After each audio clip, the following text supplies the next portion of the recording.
Halo, selamat datang di SMA Katolik Villanova Manokwari. Perkenalkan, saya Hilarius Soro, mahasiswa PPG dalam jabatan tahun 2025 dari LPTK STK Santo Yakobus Merauke. Hari ini, Kamis 9 Oktober tahun 2025, saya akan melaksanakan kegiatan praktek pembelajaran pendidikan agama Katolik dan budi pekerti kelas 10 semester 1 dengan tema atau dengan materi tentang suara hati. Untuk lebih jelas, berikut ini adalah aktivitas yang akan saya lakukan. Mohon masukan dan saran supaya pembelajaran saya ke depannya menjadi lebih baik.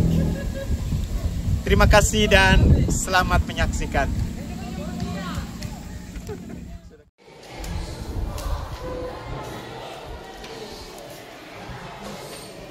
Semuanya berdiri.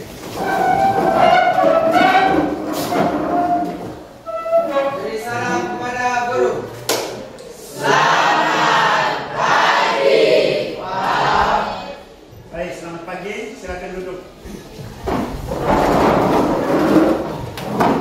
Sekali lagi selamat pagi semua. Pagi. Bagaimana kabar? Baik. Baik. Bahwa senang kita jumpa kembali di dalam pertemuan kita pada hari ini.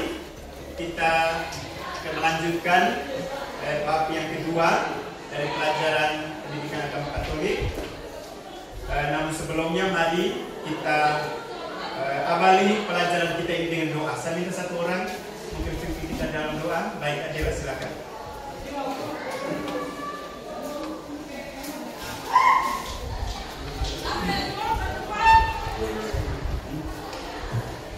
Mari pada teman-teman, sebelum kita memulai pembelajaran kita pada siang hari ini, kita awali dengan doa.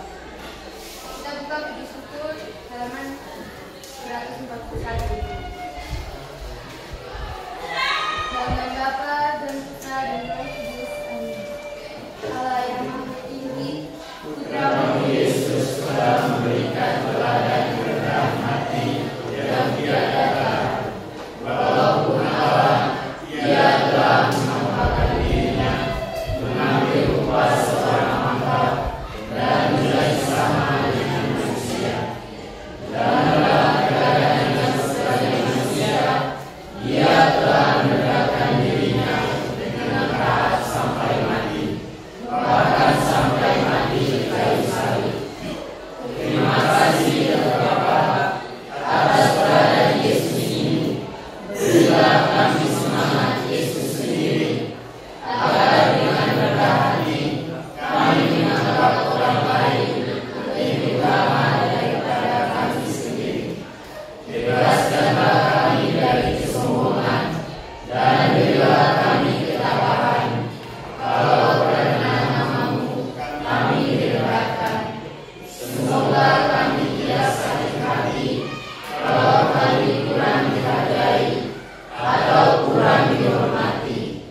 Kalau kami diabaikan atau dilupakan, sebaliknya semoga kami ikut bahagia kalau orang lain berhasil dan mendapat pujian serta penghargaan. Ya Bapa, jadikanlah hati kami seperti hati Yesus yang penuh rendah hati, sebab Dialah Tuhan pengantara kami. Amin. Baik, terima kasih Adela sudah memimpin doa sebelum pelajaran.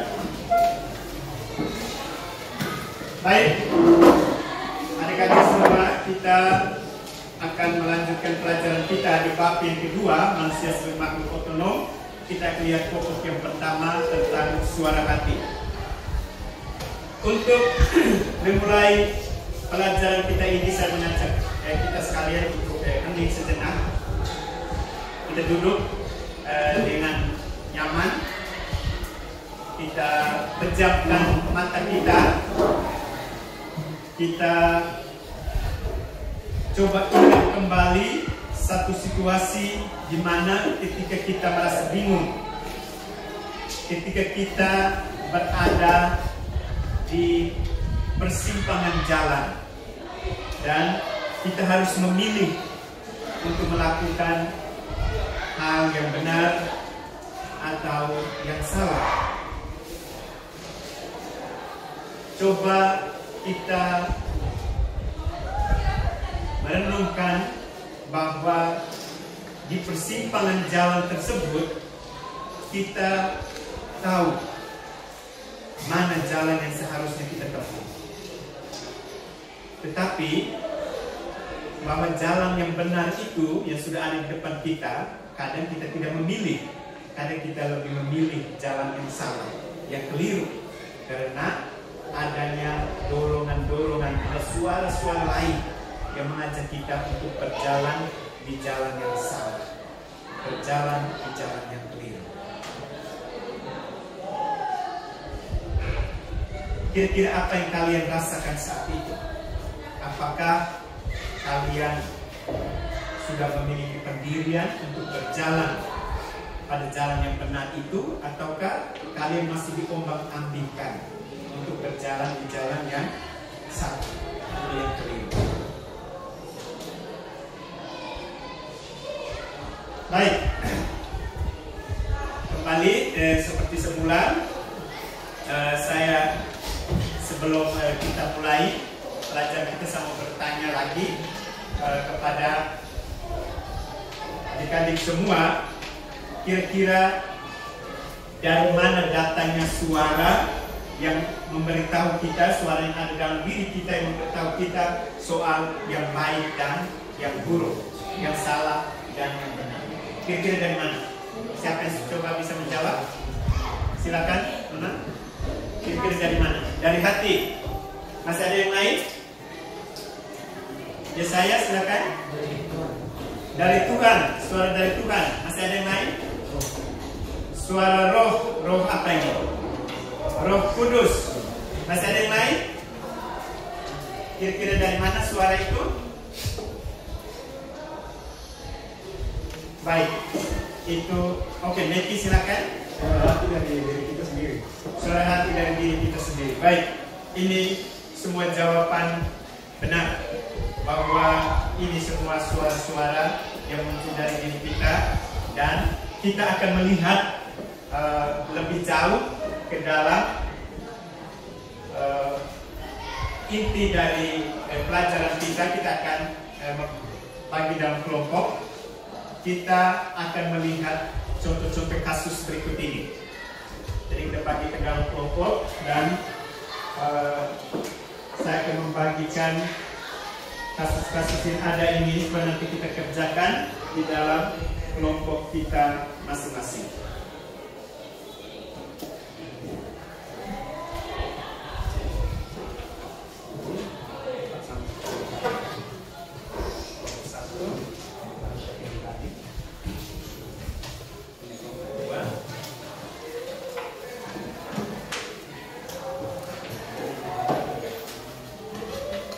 Jadi dalam kelompok silakan mengerjakan, membaca dulu kasusnya, lalu mengerjakan di lembar jawaban yang sudah disediakan. Silakan. Ada yang bertanya tentang itu? Tentang soal? Tentang kasus-kasus yang ada? Baik, kalau tidak ada, silakan kerjakan secara bersama di dalam kelompok dan dengan diskusi, tapi dengan suara yang jangan terlalu besar supaya tidak untuk membuat ribut untuk yang lain. Silakan.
Tapi dalam arti kita tahu kasih kembali dan saya tindak keduanya.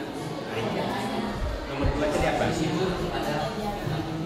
Jika kamu mengikuti suara hati apa tindakan yang kamu ambil, tindakan kamu akan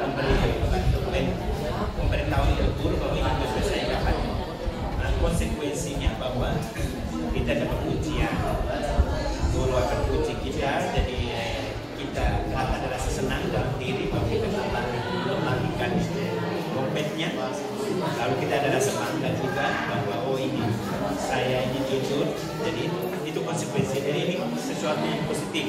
Nah, yang negatifnya itu nanti nomor 3 suara lain tadi. Misalnya tidak usah dikasih kembali itu saya dan berdua, saya mau beli jajan. Konsekuensinya pasti ada kita rasa menyesal, kita rasa sedih, rasa takut, rasa dosa. Baik, kita cukup. Kita selesaikan. Bisa itu kita mulai dengan presentasi. Jadi kita mulai dari kelompok 4 ya. Kelompok 4 akan mempresentasikan hasil diskusi kelompok. Nanti baca dulu kasusnya, baru nanti baca soalnya ya, jawab pertanyaan. Oke, silakan saya persiapkan kelompok 4. Nanti satu jadi MC dan satu yang silakan. Kita tepuk tangan untuk kelompok 4.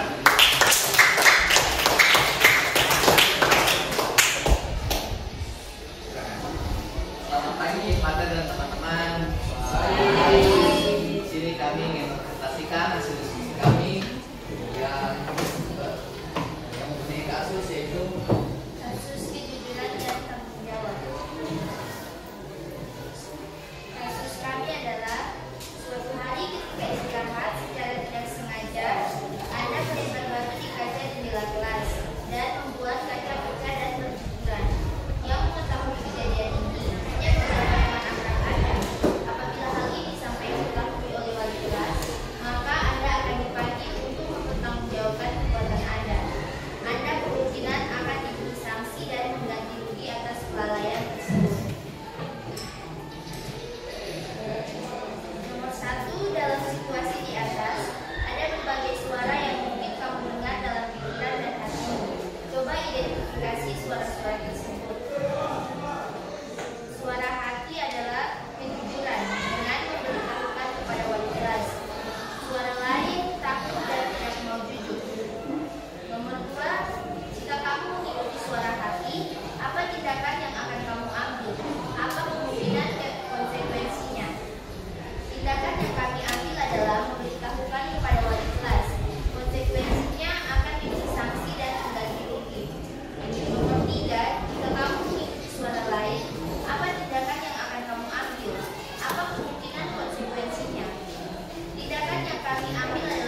Apa judul kualitas itu berarti terdampak ya.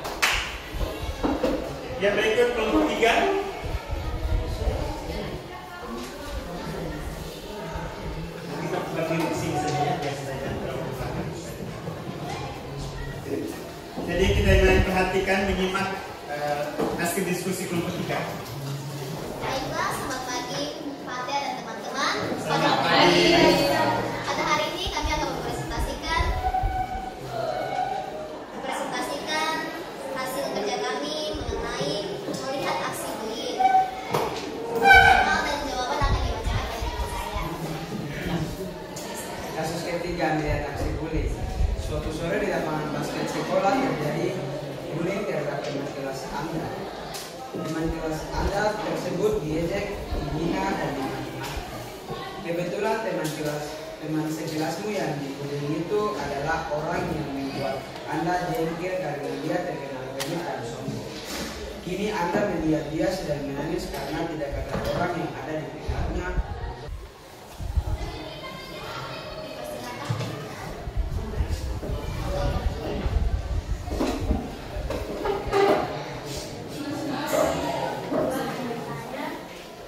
Apa yang harus kita lakukan agar teman kita tersebut tidak dibully lagi?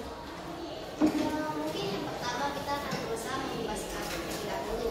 Karena alasan dia dibully kan ada sikapnya juga. Dan yang kemudian kita bisa juga mengajak mereka untuk tidak melakukan hal tersebut karena hal tersebut bisa memberikan dampak buruk bagi dia juga. Sekian kata-kata kelas. Kelompok 2.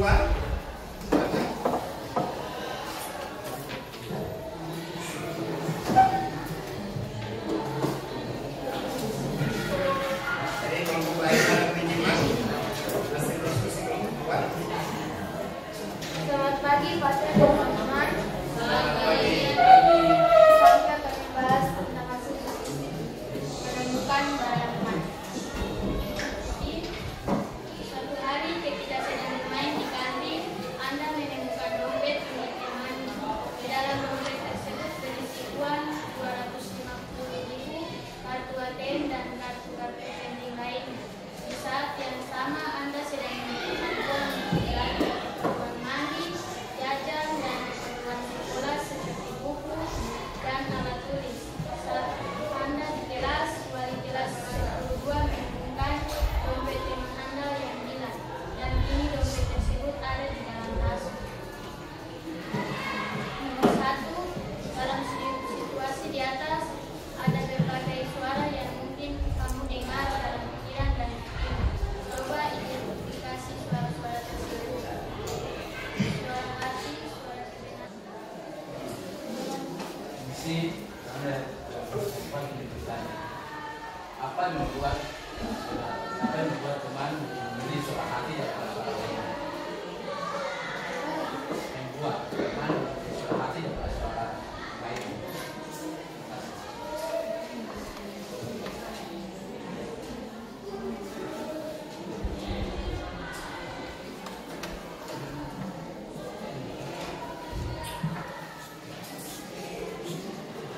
Karena dengan memilih suara hati, kita akan merasa ada rasa kedamaian.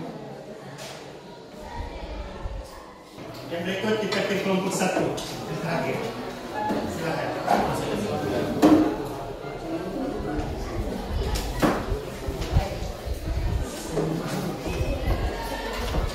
Selamat siang teman-teman dan pimpinan Fatih. Kami dari kelompok 1 ingin mempresentasikan hasil kerja kami tentang kasus Simonte dan akan dibacakan kepada teman saya. Saya akan bacakan kasus Simonte. Siswa kelas 10-2 sedang mengikuti ujian matematika yang sangat tinggi. Ibu Noviani terkenal sangat teliti dan dinilai ujian ini akan sangat mempengaruhi rapor.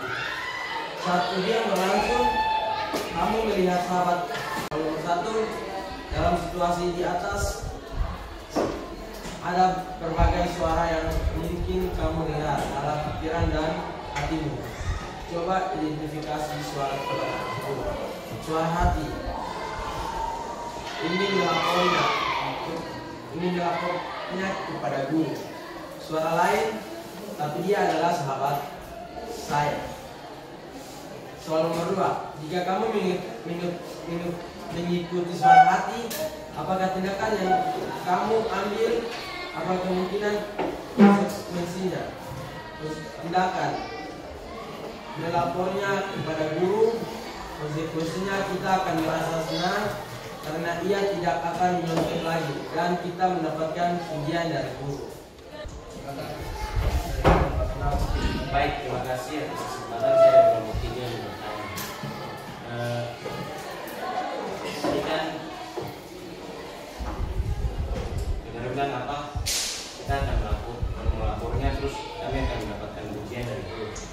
Tapi bagaimana kalau teman tindakan kalian itu menghancurkan persahabatan kalian dan teman kalian bisa saja tidak suka terus tekan kamu begitu, ancam gitu.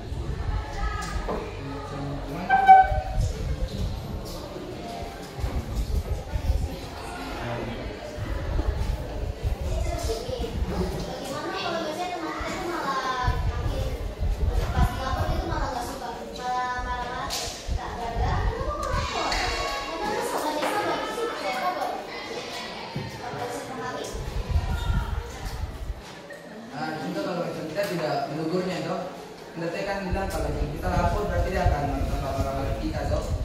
Nanti kita tegur dia bilang begini, kalau kita tidak lapor, tuh sifat itu akan dibawa sampai dewasa. Sifat itu tuh macam sifat menyontek lah, itu tambah marah-marah kalau orang lapor aku buat salah. Itu yang kami bisa jawab.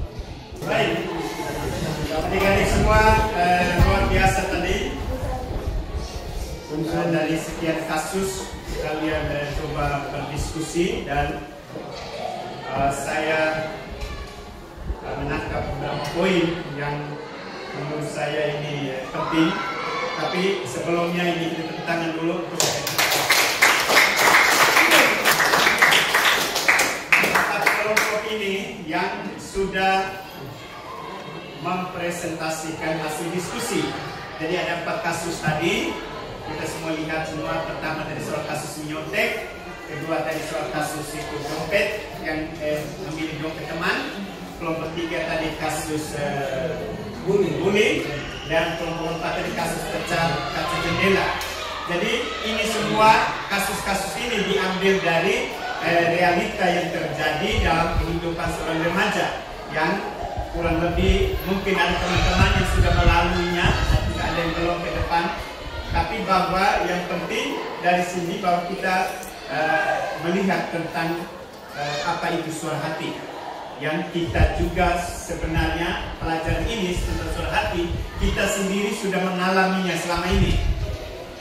Tentang suara hati di mana sebagai suatu keputusan praktis akal budi kita yang dalam kaitan dengan kesadaran moral yang dimiliki oleh setiap kita untuk menilai, untuk membantu kita, untuk memandu kita dalam itu mengambil keputusan dalam tingkah laku perbuatan kita sehari-hari dalam kaitan dengan itu apa yang kita jumpai kaitan kenakalan remaja yang kita alami dalam kehidupan kita, sehingga suara hati itu berperan sangat penting bagi kita dalam membantu kita untuk memutuskan suatu perkara, memutuskan suatu kasus, memutuskan tindakan apa yang harus kita ambil.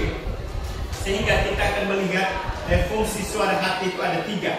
Sebagai pertama itu fungsi pengingat, itu sebelum kegiatan itu, sebelum hal itu terjadi.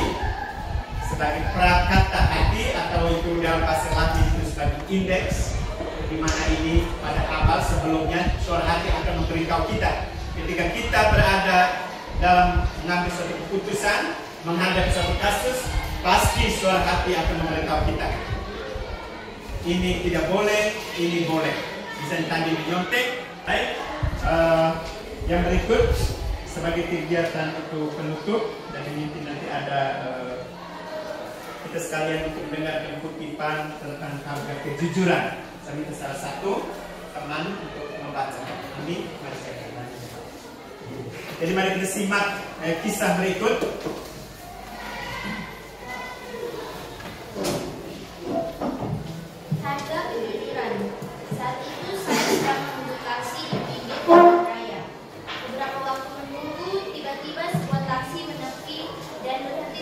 depan saya. Seorang penumpangnya, perempuan muda, keluar dan menghadiri saya untuk menanyakan tentang sebuah jalan di Jakarta Timur.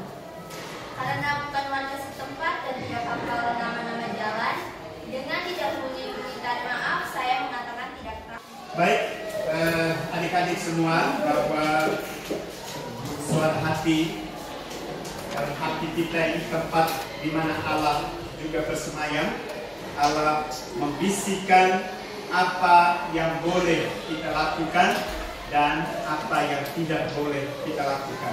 Sehingga kita menaati suara hati, kita mendengar dan melaksanakan suara hati sama dengan kita mendengar dan melaksanakan suara Tuhan sendiri. Jadi ketaatan kepada suara hati ini sama dengan kita taat kepada Allah, taat kepada Tuhan sendiri. Jadi banyak orang tahu bahwa berbohong atau menipu, mencuri itu salah, tapi banyak orang yang melakukannya. Sehingga kalau kebiasaan ini tidak dikikis, tidak dikurangi, tidak dihilangkan, maka ke depan pasti akan ada kebohongan yang lebih besar yang kita buat. Pasti ada ketidakjujuran yang lebih besar lagi yang akan kita lakukan. Pasti dari bohong yang kecil, jadi ada bohong yang besar. Tidak jujur hal-hal kecil, ada hal-hal besar yang juga pasti kita tidak jujur. Baik. Jadi di akhir pelajaran saya minta kalian membuat setiap kelompok buat moto pribadi tentang kejujuran dan ketaatan kepada suara hati. Misalnya, prestasi yes, jujur harus. Moto kami adalah 3K, yaitu kejujuran, kecerdasan, kekuatan. Moto kami adalah jabatan mungkin, jujur harus. Baik teman-teman dan guru, sebelum kita kegiatan kami, marilah kita berdoa. Dalam nama Bapa dan Putra dan Roh Kudus. Terima kasih yang Allah di surga. Terima kasih atas kemuliaan ini. Sekarang kami telah menyelesaikan kami